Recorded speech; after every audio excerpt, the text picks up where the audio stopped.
Mahalini ngaku pacaran dengan Rizky Febian hanya settingan. Putra sulung Sule langsung panik dan beri klarifikasi.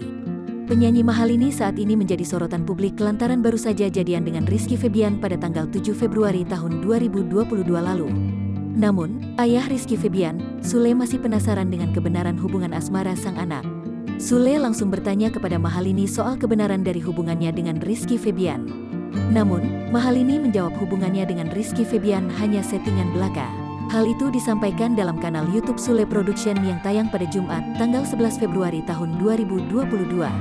Mahalini emang bener ini settingan katanya, ujar Sule. Emang settingan sih, jawab Mahalini. Kemudian, Sule langsung mengkonfirmasi kepada Rizky Febian. Pun anak pertama Sule dengan Lina Jubaidah itu meluruskan jawaban Mahalini. Maksudnya settingan kan sudah saya setting sedemikian rupa biar bener pas di sana gitu. Janjian sama Putri, ujar Rizky.